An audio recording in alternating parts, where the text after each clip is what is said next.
Ryan Reynolds sat down in front of the camera, calm, composed, talking about full accountability. But let me tell you something.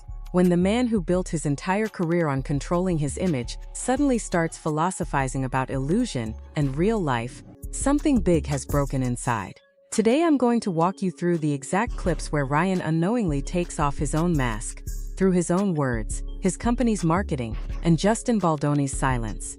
Welcome back to Amelia Brown. If you're new here, let me make one thing clear. On this channel, we don't just read headlines, we dig into the reality hiding behind them. And today's topic is fascinating because the main character has already confessed in his own words, without even realizing he was confessing. I'm talking about Ryan Reynolds, his Today Show interview, and the entire controversy surrounding Justin Baldoni, Blake Lively, and It Ends With Us. Today we're going clip by clip, starting with Ryan's own statements, moving to editor Jacqueline's testimony, and ending with the video Justin and S released after months of silence. Every clip opens up a new angle, and by the time we reach the end, you'll see just how different the whole picture looks once you put it all together. Let's get into it. The statement that obviously Ryan Reynolds wrote said that It Ends With Us was a troubled production, which we take full accountability for. We are very sorry to everyone we caused upset to privately and publicly. This could not have done worse damage to Ryan Reynolds. Blake Lively was bad enough, but Ryan went from a 10 out of 10 in terms of likability and star power to, I think he's gotten so damaged as a star. People have seen a new side of Ryan after the legal proceedings, and studios are distancing themselves from him. He's in a difficult position now, and some of the biggest names are reluctant to work with him. Listen to Ryan's statement again. Full accountability. Very sorry to everyone we caused upset, privately and publicly. Sounds polished, sounds PR crafted. But sorry for what exactly? For the production issues? Or for the image that just collapsed in front of the entire world? Blake's reputation was already a little shaky. People never thought of her as the sweetest person to begin with. But Ryan? Ryan was a solid 10 out of 10 on likability. And now that same Ryan is so damaged that studios turn the other way the moment his name comes up. This wasn't just an apology. It was a public confession that control had completely slipped out of his hands. You really see kind of the illusion behind so much of this stuff, digital life versus real life. And then comes the line that defines the entire video. You really see kind of the illusion behind so much of this stuff. Digital life versus real life. Stop for a second and think, who's saying this? The same man who built a company called Maximum Effort, whose entire business model was packaging perception, feeding audiences exactly the illusion they wanted to see. And now that same man sits in front of a camera saying illusion is a bad thing? Come on, this isn't philosophy. This is guilt wearing the mask of philosophy. Not only have Blake and Ryan lost that spark, but friends detail a tired couple, depressing life, and admit she's just not there. Here comes the real punch. Friends detail a tired couple, depressing life, admits she's just not there. I mean, seriously, isn't this the same couple that spent years roasting each other on Instagram, embarrassing each other on birthdays, competing through sarcastic captions over who could be funnier? And behind all that was a tired, depressing life. Everything was for the content, until the content ran out and there was nothing left behind it. I have a feeling that they kind of live separate lives these days. The host says it plainly. They kind of live separate lives these days. A trolling marriage. That phrase alone says everything. When you turn your marriage into such a heavy brand that people only know you through it, there comes a point where that brand becomes more important than the actual relationship. And when the brand falls, everyone sees there was nothing left inside. People come up to me all the time and they say, what makes aviation gin so delicious? And here's the irony at its peak. What makes aviation gin so delicious? Just think about it. While the whole world was questioning the reality of their marriage, while court documents were going public, Ryan was out there delivering promo lines for his gin brand. Business as usual. His personal life was falling apart, but the professional mask never slipped. This is his worst nightmare. It's not just her battle. They are pulling him in. He knows it, and he does not want to be dragged through court. This is his worst nightmare. He does not want to be dragged through court. Hearing this makes it clear, this is no longer just Blake's fight. Ryan himself is being pulled into it, and he knows it. The man who was always comfortable in front of the camera his whole life is, for the first time, showing that there's something he's genuinely afraid of and can't control. So that's how I cut it. I cut flashbacks, I cut some faster pieces. That last scene was meant to be longer and more intense. That scene was completely changed. Listen to editor Jaquin's statement. I cut flashbacks. That scene was completely changed. So the scenes that were crafted with sensitivity for DV survivors ended up getting changed. Who influenced that? Jaquin indirectly reveals that Ryan's editing notes impacted the entire project. A film about domestic violence and its sensitive scenes influenced by a man who's now at the center of this very controversy. That says a lot without saying much at all. He said, basically, this is very important to Blake, so she's gonna have say in it. That was it.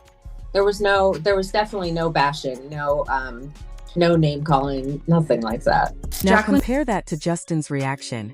This is very important to Blake, so she's going to have say in it. There was definitely no bashing, no name calling, nothing like that. A man who stayed professional while losing control of his own movie. No drama, no public complaints, just quiet respect. On the other side, Ryan never directly addresses his wife's actual allegations, just says, "Proud of my wife." Notice the difference. One man kept his respect despite losing control, the other stayed vague, even defending his own wife. So if Ryan's reputation is damaged, his brand automatically gets damaged as well. Everyone knows the companies that Ryan are involved in. Listen to the business angle. Luxury brands and movie studios spend millions of dollars in protecting their own identities.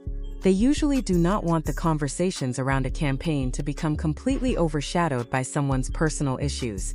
When reputation falls, it's not just the marriage that falls. Millions of dollars in brand deals start shaking too. Companies start distancing themselves, absences from events increase, and suddenly the question isn't just public perception anymore. It's business survival. Who they were. A lot of people didn't think Blake Lively was the sweetest person to begin with, so her fall from grace wasn't that, big that his was, because we did actually think that he was a good guy. A lot of people didn't think Blake Lively was the sweetest person to begin with, so her fall from grace wasn't that big. His was, because we did actually think that he was a good guy. Listen, this line says a lot. Public perception doesn't shift easily unless there were already cracks. In Blake's case, people were already skeptical. But Ryan? People genuinely trusted him. And when that trust broke, the impact was that much bigger. She just wants her cherry-picked part of that recording to be public. Something that appeared friendly in the original exchange was later presented in a negative way. This is exactly the core of the weight loss recommendation controversy. What was originally a friendly message, once shown out of context, turned into an allegation. And that's the most dangerous part. When messages are presented selectively, with cherry-picked pieces, reality gets distorted so easily. We can genuinely say that we are sitting here today feeling immense gratitude for so many things and so many people and so many things that have happened to us. Gratitude has saved us. And now look at the real contrast. Justin and Emily's video. We are sitting here today feeling immense gratitude for so many things and so many people. Gratitude has saved us. No bitterness, no revenge speech. Just moving forward with dignity, focusing on faith and family, without even mentioning Ryan or Blake's name. This is the same couple that was made out to be the villains, and their response was so calm that it might just be the strongest statement of all.